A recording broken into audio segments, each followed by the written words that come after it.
마태복음 말씀을 통해서 기적을 경험하기 위한 본문 연구를 하고 있습니다. 우리가 지난주에는 나병 환자 이야기를 통해서 어떻게 나병 환자가 낫게 되었고 기적을 경험하게 되었는지 그걸 알아보았어요. 중점적으로 살폈던 것이 8장 2절에 나와 있는 한 나병 환자가 나와 절하며 이르되 주여 원하시는 자를 깨끗하게 하실 수 있나이다, 이 내용이었죠. 세 가지 동사, 나와 절하며 말하되, 이 세 동사를 중심으로 이제 알아보았습니다. 누구를 향해 나아가느냐, 누구를 만나느냐, 이것이 아주 중요하다. 나병 환자가 많은 사람들 앞에 나아가기 위해서는 결단이 필요했습니다. 그래서 그 용기와 결단이 필요하다. 기적을 경험하는 열쇠였죠. 많은 사람 앞에서 자기의 환부를 드러내고 예수님 앞에 절을 하고 경배하였다. 즉 겸손과 예절, 이게 비밀의 열쇠. 그리고 마지막으로는 주님께서 원하시기만 하면은 저를 깨끗게 하실 수 있습니다. 주님은 그런 능력이 있으신 분입니다 하는 대상에 대한 철저한 신뢰와 믿음, 이것이 비밀을 여는 열쇠였다. 이렇게 이제 살펴보았었죠. 엘리사 때에 많은 과부가 있었는데 사렙다에 살던 그 한 과부만 하나님의 축복의 주인공이 되었고, 이스라엘에도 많은 나병 환자가 있었는데 나만 장군, 이방인이죠. 사렙다도 마찬가지고, 이 아람의 나만 장군만 깨끗함을 입었다. 이렇게 지금 예수님이 말씀을 하시는 거예요.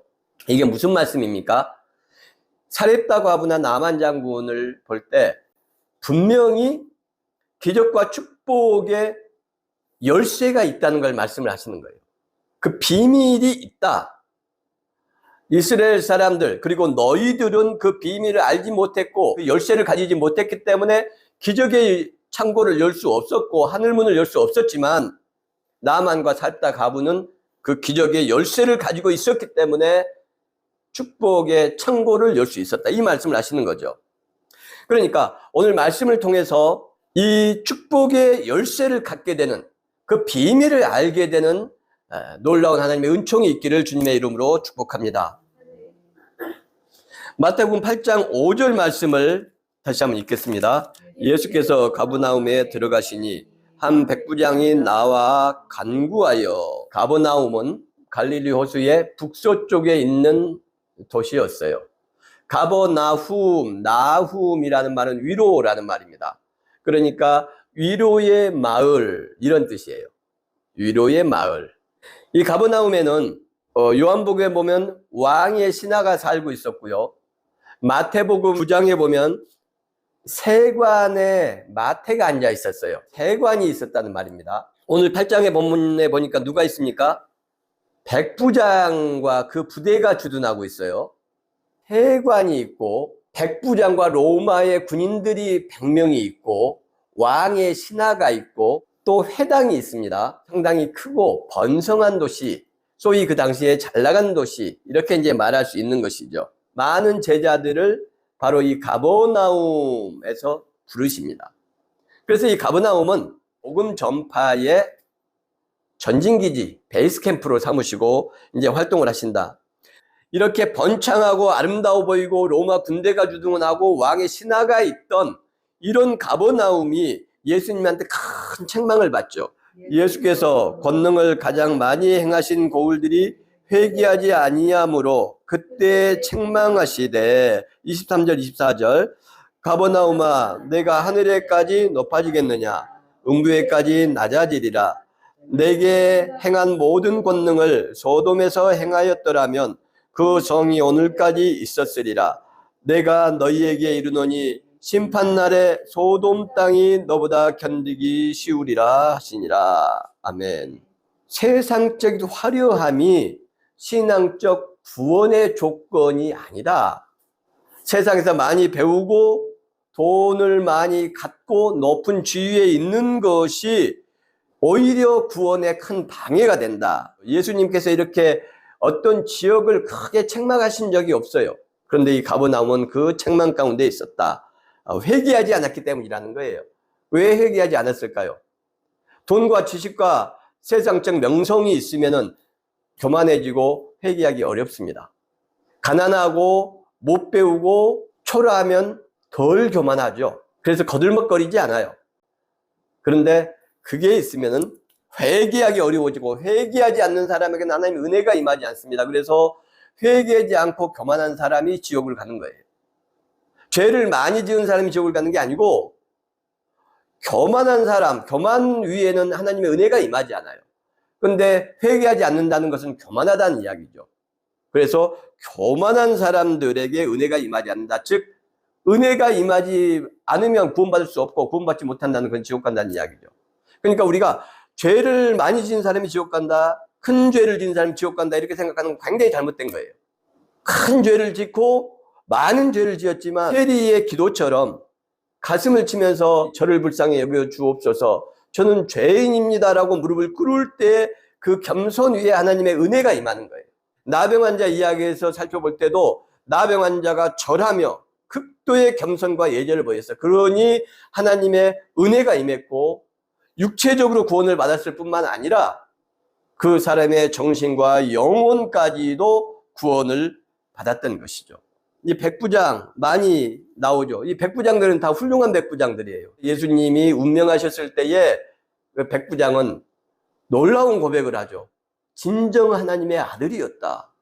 예수님의 죽음 앞에, 예수님의 기적 앞에 이런 고백을 한 게 아니고, 예수님의 십자가의 죽음을 보면서 진정 이 사람이야말로 하나님의 아들이었다고 고백한다는 것은 굉장히 깊은 영적인, 신앙적인 통찰과 깨달음이 있는 겁니다. 부귀영화를 보고, 권력을 보고, 엄청난 군대를 보고, 능력을 보고 하나님의 아들이라고 한 게 아니에요. 죽음을 보고, 십자가를 보고 하나님의 아들이다. 놀라운 고백이죠. 이런 거 깊이 묵상하고 의미를 살펴보고 관찰하고 연구하고 공부하고 그러면 정말 놀랍습니다.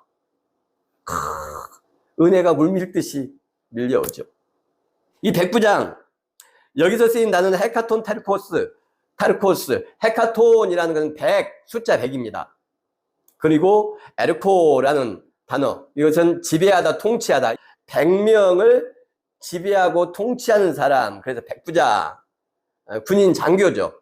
이 백부장이라는 단어가 복음서에 3개가 쓰입니다. 마가복음에서는 겐튀리온이라는 단어가 써요. 마가복음에서만 3번 쓰입니다. 15장에서. 그러니까 마가복음에 나온 백부장은 우리 한글로는 백부장이지만 원어는 겐튀리온이 쓰인 거예요. 또 여기서 마태복음에서 방금 쓰인 것은 마가복음과 다르죠. 그리고 헤카톤 타르코스 이렇게 쓰인 거예요. 누가는 헤카톤 타르코스가 아니고 헤카톤 타르케스라는 단어를 써요. 타르코스가 아니고 타르케스. 자, 백부장이라는 단어를 3가지 각기 다른 단어를 사용한 거예요. 그래서 마가는 겐튀리온을 사용하고, 마태는 헤카톤 타르코스를 사용하고, 누가는 사도행전과 누가복음에서 헤카톤 타르케스를 사용했다. 이게 무슨 말일까요? 하나를 말씀을 드리면, 헤카톤 타르코스와 헤카톤 타르케스는 타르코스, 마태복음에서 쓰인 단어가 더 예전 단어고 오래된 단어예요. 이런 걸 아는 게 굉장히 중요합니다. 왜 그럴까요? 자, 여기서 많은 것을 알아낼 수 있어요. 예를 들어서 어떤 단어, 마가처럼 겐튀리온이 있을 때, 겐튀리온은 라틴어 계열의 용어예요. 로마 시대에 라틴어를 쓰는 지역이 있었고, 그 부류가 있었고, 계급이 있었단 말이죠. 그러니까 마가는 그 지역, 그 부류, 그 계급의 사람들과 어떤 관련성을 가졌다, 이런 걸 알 수가 있는 거예요. 그러면은 마가가 어떤 지역에서 어떤 사람들과 자라났다는 것을 안다는 것은 마가의 종교적 습성, 문화, 풍습, 이런 것이 어떤 것이라는 것을 알 수가 있는 거예요. 그래서 마가복음을 보고서 마가가 의도하는 것이 무엇인지를 찾아낼 수가 있어요. 굉장히 중요한 거예요. 헤카톤 타르코스가 더 오래된 단어다. 헤카톤 타르케스는 더 나중의 단어다. 이건 무슨 말입니까? 마태복음이 더 오래 전에 쓰였거나, 아니면 마태가 더 나이가 많이 먹은 사람이거나, 아니면 마태가 도시보다는 시골에 있는 사람이거나 유행에 떨어진 사람이거나, 이런 걸 의미하는 거예요. 반면에 누가는 훨씬 도시형 사람이거나 더 지식형 사람이거나 훨씬 더 유행에 민감하고 고린도나 이런 대도시와 아주 밀접한 관련을 가졌을 가능성이 굉장히 높은, 그래서 어휘가 변화되는 것을 민감하게 받아들이고 반영하는 사람. 또 누가복음이 사도행전이 마태복음보다 더 늦게 쓰였다고 볼 수 있는 것, 이런 여러 가지 것들을 찾아낼 수가 있어요. 그래서 원어를 모르면서, 원어를 무시하면서 성경을 해석하는 것은 매우 한계가 있다. 원어, 히브리어와 헬라어가 아닌 독일어로 번역을 하든지 불어로 된 성경을 읽든지 영어로 된 성경을 읽든지 스페인어로 된 것을 읽든지 어떤 언어로 읽더라도 원어를 참고하지 않고 원어를 공부하지 않는 성경 해석은 매우 한계가 있다. 이걸 말씀드리는 거예요. 하나님의 말씀, 하나님의 진리를 바로 알기 위해서는 싫으나 좋으나 원어를 이야기하고 원어를 연구하고 공부해야만 돼요. 제가 익숙하지도 않고 낯선 이 원어들을 끊임없이 반복해서 이야기하는 이유가 바로 여기 있습니다. 그러니 여러분들은 지금까지 다른 데서 들었던, 다른 목사님한테 들었던 설교나 해석과는 조금 차이 있는 해석을 계속 듣게 되잖아요. 이런 한 단어 한 단어 그렇게 아는 게 뭘 그렇게 중요하냐. 자, 한 단어 한 단어가 모이고 쌓여서 숲을 이루는 겁니다. 나무 한 그루 한 그루가 모이고 쌓여서 숲이 되는 거예요. 한 단어 한 단어의 차이가 문장의 차이를 만들고요. 이 문장의 차이가 성경 각 권의 특색과 개성을 나타내는 겁니다. 다시 말해서 하나님의 말씀의 맥락과 뜻과 메시지가 달라져 버리는 거예요. 이 한 단어들이 모여서. 이런 이유입니다. 그 원어를 자꾸 말씀을 드리는 게. 진실로 진실로 예수님께서 이렇게 말씀하신 게 있죠. 성경에 25번 나와요. 신약 성경에. 진실로 진실로 아멘 아멘 레고휘민 진실로 진실로 너희에게 말하노니 할 때 이 진실로 진실로로 번역된 이 단어는 어디서 보셨어요? 이 단어는 요한복음에만 나옵니다. 25번이 다 요한복음에만 있어요. 아멘 아멘 레고휘민 아멘 아멘 레고수 너희에게 진실로 진실로 말하노니 너희들에게 진실로 진실로 말하노니 이때 이 단어는 전부 요한복음, 그 요한복음의 특징인 거예요. 그 요한복음의 특징은 단어를 계속해서 반복해서 사용합니다. 아니면 앞에서 말을 해놓고 뒤에 또 비슷한 말로 그것을 부연 설명을 하고 계속 강조돼요. 그러니까 그런 특징들, 그 원어의 변화들 이런 것을 가지고 그 전체적인 각 성경권의 특징과 메시지가 달라지는 거예요. 그래서 원어를 반드시 알아야 된다. 여러분이 조금 듣기에 거북스럽거나 또는 익숙하지 않더라도 그 뜻은 새기실 필요가 있다. 자, 이 백부장이 그 다음에 나아왔죠. 나병 환자가 예수님께 나아온 것도 대단한 용기와 결단이 필요했지만 이 백부장이 예수님께 나아온 것도 대단한 겁니다. 왜 그럴까요? 백부장이란 사람이 대체 어떤 사람인가를 우리가 이제 알아야 되는 거예요. 이 위상, 힘, 그게 어느 정도인가? 100명을 다스리면 지금 군대로 말하면 중대장이에요. 대위. 그렇게 대단해 보이지 않죠. 그렇게 생각을 하면. 그런데 제가 군대 생활할 때 연대병력이 우리는 함께 있었는데 거기에 보안반장이라는 사람이 있습니다. 보안반장은 중사예요. 계급이. 근데 이 중사가 대위급이나 소령급하고 함께 놉니다. 왜 그럴까요? 그 보직 때문에 그래요. 보안반장이라는 보직. 보직 하나만 잘 받아도 계급을 4계급, 5계급 위의 사람들과 맞먹으면서 친구를 삼아 논다는 이야기예요. 같은 군인이고 같은 한국 사람끼리 보직만 달라도 이렇게 엄청난 차이가 생긴다. 다른 걸로 예를 들어줄까요? 며칠 전에 곽상도라는 국임당 국회의원이 무죄를 받았어요. 그 아들이 곽병채라는 친구인데 이 사람이 저기 성남 대장동 개발을 했던 화천대유라는 곳에서 5년 7개월 근무를 했습니다. 1호 사원으로 들어갔어요. 이 사람이 퇴직금을 50억 원을 받았어요. 이제 30 간 넘은 나이가. 곽상도라는 아버지를 두지 않았으면 불가능한 일입니다.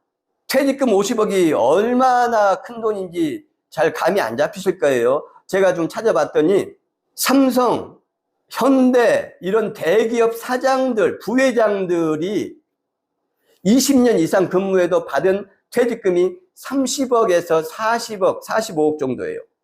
30 간 넘은 애가. 어떻게 5년 7개월 근무했는데.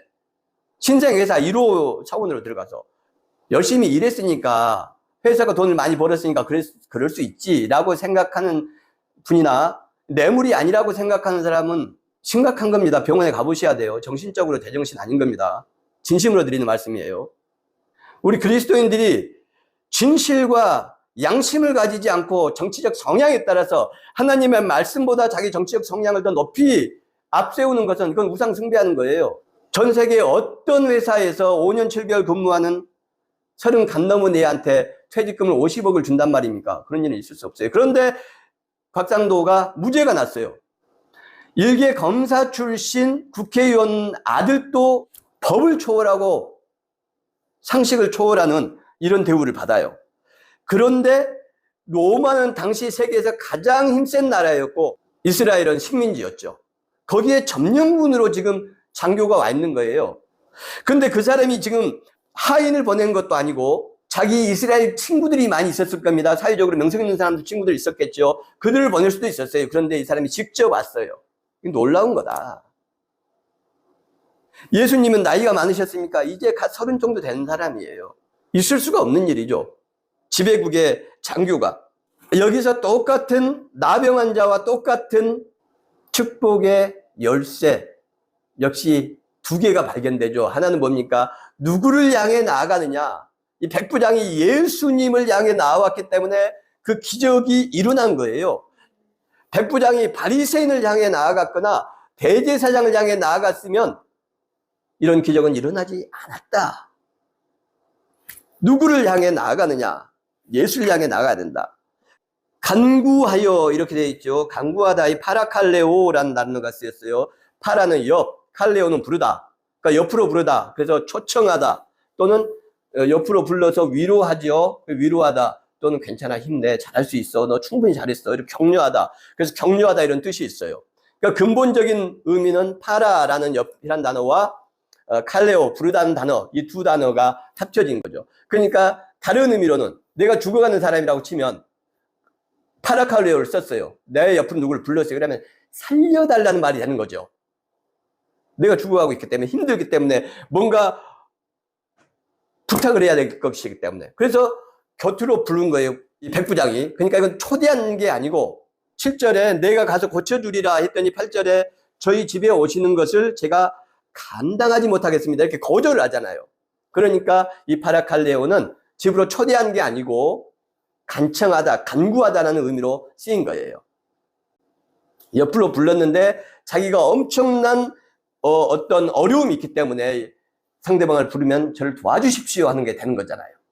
그래서 이제 간구하다, 간청하다라는 말로 번역이 됐고, 그 다음에 이 사람의 호칭을 보세요. 주여라고 합니다. 주여. 퀴리오스가 주란 뜻이에요. 퀴리에, 우리말로는 주님 이런 뜻입니다. 주인님 또는 주님, 왕이나 황제한테 이 말을 썼어요. 놀라운 거예요. 정말 잘 생각해 보세요. 점령군의 젊은 장교가 이름 없는 예수님, 나 어디 시골 훈장 같은 사람에게 와서 한 30 정도 되는 젊은이에게 직접 찾아온 다음에 예를 갖추고 주인님이라고 하는 거예요. 퀴리에. 이 한마디만 가지고도 이 백부장이 얼마나 놀라운 인품과 어떤 마음을 가지고 예수님께 나와왔는지를 알 수가 있어요. 어떻게 이럴 수 있는지 생각하고 묵상할수록 정말 이 백부장의 겸손, 이 백부장의 예의, 여기에 저는 소름이 끼쳤습니다. 도대체 이 사람의 정체가 뭘까? 어떻게 이렇게 할 수 있을까? 어떻게 이렇게 할 수 있을까? 그리고 말합니다. 내 하인이 중풍병으로 집에 누워 몹시 괴로워하나이다. 여기서 하인이라고 쓰인 단어는 사실은 하인이 아니고 파이스예요. 파이스라는 단어는 어린애, 또 아들 이런 뜻이에요. 노예나 종 중에서 특별히 사랑하는 내 아들 같은 노예와 하인들을, 종을 일컬을 때 이 파이스라는 단어가 여러 곳에서 나옵니다. 이 백부장이 지금 자기 하인을 자기 자식처럼 사랑한다는 것을 이 파이스라는 단어를 통해서 알 수가 있어요. 번역된 단어는 어떤 경우에도 알 수가 없는 말이죠. 왜냐하면 다 하인이나 종이나 노예로 번역이 되어 있기 때문에 영어건 불어건 독어건 다 이 하인을 위한 놀라운 백부장의 사랑과 헌신과 실천이 있는 거예요. 자기 병을 위해서도 아니고, 내 아들과 내 아내의 병을 나으려고 나온 것도 아니고, 내 친척의, 내 친구의 병도 아니에요. 종의 병, 노예의 병을 고치기 위해서 직접 사람을 보내지도 않고 자기가 직접 예수님한테 나와서 하는 말이, 퀴리에, 주인님, 내 아들이, 내 아들 같은 종이 중풍으로 몹시 괴로워합니다. 주님께서 두 마디 묻지도 않아요. 내가 가서 고쳐주리라. 주님께서 아신 거죠. 백부장의 마음을 아시고, 백부장의 겸손을 아시고, 백부장의 그 놀라운 하인 사랑을 아시는 거예요. 이게 비밀의 열쇠, 축복을 받는 기적의 주인공이 되는 열쇠 또 하나예요. 뭡니까? 약자를 사랑하는 것, 부족한 사람들을 사랑하는 것, 그것이 주님의 축복과 기적의 문을 여는 열쇠가 된다. 백부장이 대답하여 이르되, 주여 내 집에 들어오심을 나는 감당하지 못하겠사오니 다만 말씀으로만 하옵소서. 그러면 내 하인이 낫겠사옵나이다. 아멘. 놀랍죠, 대답이. 내가 가서 고쳐주겠다라고 주님께서 하시니까 또 주여, 퀴리에, 주인님께서 내 집에 들어오시는 것을 내가 감당하지 못하겠다. 여기서 감당하다, 히카노스라는 단어가 쓰입니다. 이게 뭐냐면 자격과 자질이 충분하다, 자격이 있다, 이런 뜻이에요. 근데 못하겠다, 부정어가 쓰였어요. 그러니까 저는 자격이 없습니다, 자질이 안 됩니다, 이런 말이거든요. 이게 무슨 말일까요? 어떻게 저 같은 이방인 집에 들어오신단 말입니까? 저는 주님을 맞이할, 영접할 자격이 안 됩니다. 이방인이고 죄인입니다. 저는 그걸 정말 감당할 수 없습니다. 이런 말인 거예요. 엄청난 겸손이 들어있는 거죠, 여기도. 당신을 집으로 모실 자격이 안 된다, 이렇게 말하는 거예요. 말씀만 하옵소서. 말씀만 하옵소서. 주님, 저희 집에 오실 수 없습니다. 저는 주님을 모실 만한 자격이 안 되는 죄인이고 이방인입니다. 부족한 사람입니다. 그냥 여기서 주님 말씀만 하시면 저희 집에 있는 하인이 나을 것을 제가 믿습니다, 이 말이잖아요. 말씀만 하옵소서. 놀랍죠? 8장 10절 시작. 예수께서 들으시고 놀랍게 여겨 따르는 자들에게 이르시되, 내가 진실로 너희에게 이르노니 이스라엘 중 아무에게서도 이만한 믿음을 보지 못하였노라. 아멘. 예. 백부장의 이 고백도 소름 끼치게 아름답고 놀랍지만 예수님의 칭찬과 격려 보세요. 아이들 말로 대박입니다. 이 백부장의 믿음과 신실함과 그 신앙에 맞게 정확하게 칭찬하시고 격려하세요. 내가 이스라엘 백성 아무에게서도 이만한 믿음을 보지 못하였다. 이 이스라엘 아무에게서는 누구도 포함되니까 예수님의 사도들도 포함이 돼요. 지금 함께 있는 이들도 이 백부장만한 놀라운 신실함과 신뢰를 갖추지 못했는데, 너 정말 엄청나다, 대단하다, 하나님의 아들이 놀라신 거예요. 백부장에게 박수 한번 칩시다. 하나님의 아들을 놀라게 하는, 하나님의 아들을 놀라게 하는 이 엄청난 믿음의 소유자, 이 겸손함의 소유자. 13절 시작. 예수께서 백부장에게 이르시되, 가라, 내 믿은 대로 될지어다 하시니 그 즉시 하인이 나으니라. 예, 8장 3절에도 즉시 그의 나병이 깨끗하여졌다, 즉시 하인 내에 나았다. 여기서 가라, 내 믿은 대로 될지어다, 이것은 원어를 살려서 번역을 하면 명령형으로 쓰였고 수동태로 쓰였어요. 그러니까 가거라, 너 믿은 것처럼 되어라. 너 믿은 것처럼, 너 믿음처럼 되어라 하는 거예요. 예수님이 내 능력으로 고쳤다는 게 아닌 거예요. 너의 그 믿음이 네 하인을 고치게 할 것이다. 네가 믿음이 없으면 못 고쳐. 네 믿음대로 되어라 하셨잖아요.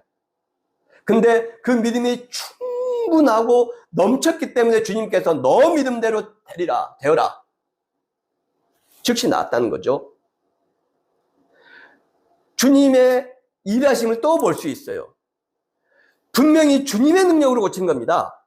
그렇죠? 그런데 주님은 내 능력으로 고친 게 아니다, 이렇게 말씀을 하시는 거예요. 너의 믿음으로 이 기적이 일어났다. 너의 믿음으로 이 축복의 주인공이 된 것이다. 너의 믿음으로 네 하인이 낫게 된 것이다, 이렇게 말씀하시는 거예요. 그러니까 모든 공을 백부장에게 돌리는 거죠. 이게 우리 하나님의 일하시는 방식. 자, 여러분 정리할게요. 기적과 축복을 여는 열쇠가 오늘 백부장 말씀에서 무엇입니까? 첫 번째, 예수께 나아가야 된다. 이게 제 열쇠 1번입니다. 예수께 나아가야 된다. 예수님이 성경의 완성자고 하나님의 형상의 완성자이시고 믿음의 모든 것이 예수님이고 신앙의 모든 것이 예수님이고 기독교의 모든 것이 예수님 한 분 안에 다 담겨 있습니다. 교리가 모든 것이 아니에요. 어거스틴이, 칼빈이 모든 것이 아닙니다. 정신 차려야 됩니다. 예수님이 모든 것입니다. 그 예수님을 향해 나아가야 돼요. 예수님을 향해 나아가야 된다. 두 번째, 하인을 위해서 간구하고 수고하고 겸손한 모습을 보였죠. 약자를 배려하는 사람에게 하나님의 은총의 열쇠가 주어진다. 하나님의 축복이 임한다. 우리 약자라고 하니까 너무 막 내 있는 거 없는 거 다 털어줘야 된다, 이렇게 생각하실 필요 없어요. 나보다 조금 어려운 사람 차 한 잔 사주면 되는 것이고 전화 한 통 하면 되는 것이고 그렇게 어려운 거 아닙니다. 막 돈을 50만 원씩 100만 원씩 줘라, 이런 이야기가 전혀 아니니까 염려하지 마시고 나보다 어려운 사람들, 고통받고 힘들어하는 사람들 위로해주고 어깨에 손 얹어주세요. 그러면 하나님의 은총이 임한다. 축복이 임한다. 그 다음에 세 번째 열쇠 뭡니까? 지극한 겸손과 예의. 이게 백부장의 아주 빛나는, 저는 열쇠 중에 열쇠라고 생각을 합니다. 주여, 식민지의 그 젊은 훈장 같은 분에게 나아가는 모습, 내 집에 오심을 저는 자격이 없어서 안 됩니다. 이런 것들 정말 놀랍죠. 겸손이 비밀의 열쇠, 축복의 열쇠다. 그 다음에 네 번째, 마지막으로 이 백부장의 말 속에 담긴 예수님을 향한 신실한 믿음, 이것이 비밀을 여는 열쇠였다. 주님 말씀만 하셔도 됩니다. 주님은 그런 능력이 충분하십니다. 제가 그것을 믿습니다.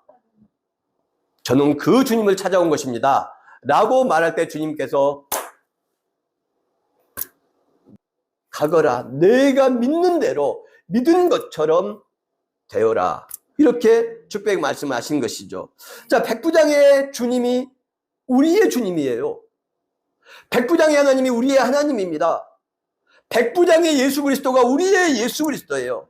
그래서 우리도 백부장처럼 그 열쇠를, 이제 비밀을 알게 되었으니 그렇게 노력해서 하늘 보좌를 움직이고 기적의 문을 여는 그런 놀라운 축복의 아내가 되기를 주님의 이름으로 축원합니다. 기도하겠습니다. 사랑의 하나님, 감사합니다.